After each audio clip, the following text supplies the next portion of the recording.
Sam was our first child. We were always very careful to do everything by the book, so Sam had all his vaccinations. We had seen the health visitor regularly, and everything was fine. Sam was a large baby, very active. He was great at smiling. We'd always get him to smile. In fact, early for a baby, we'd say, "Super smiley Sam," and he would smile.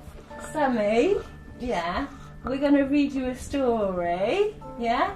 Who would you like to read your story? Would you like Mummy? Christopher. Mummy or... Christopher. You. Shall I read you the story, Sam? I'll get him a story. Go on then. Sam became ill when he was 9 months old. He had childhood coughs, sneezes. Took him to the GP. Nothing was particularly diagnosed wrong there. A couple of days later, though, one night, Sam was making some very strange noises and not really responding. We took him to the hospital, and they admitted him to intensive care, and over a period of 24 hours they diagnosed pneumococcal meningitis. And initially the medications were given, and we were very hopeful, but within the first week, when a brain scan was done, we received the news that Sam had severe brain damage as a result of the pneumococcal meningitis. Once, when I was little, my mum read me a story about a frog that drank and drank and drank. Sam is 11 now, and he attends Bardwell School in Bicester, and he really enjoys doing that.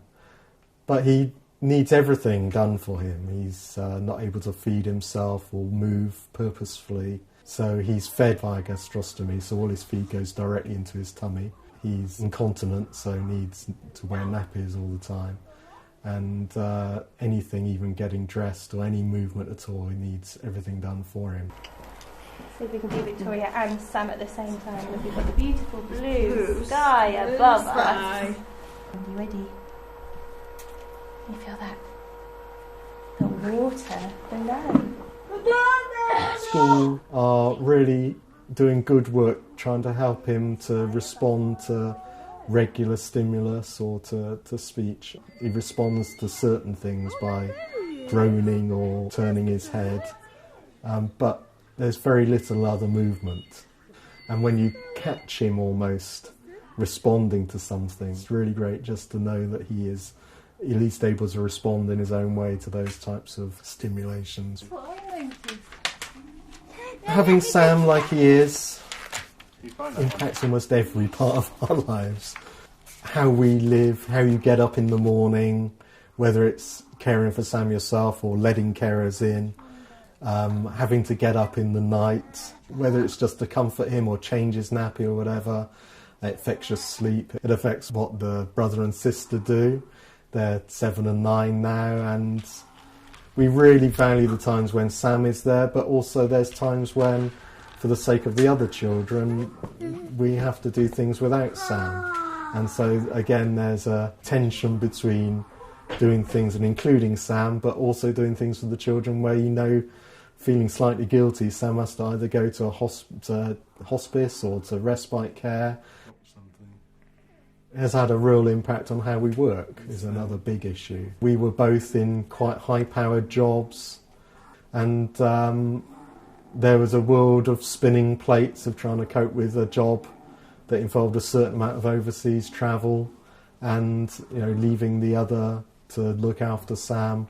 Did become unsustainable in the end, and for various reasons we're now able to do work that is more flexible, so we're both working part-time, but are doing jobs that are not quite of the level where we were that we had before, and that's something that we've chosen, to be able to spend more time caring and be flexible. So almost every part of life is different.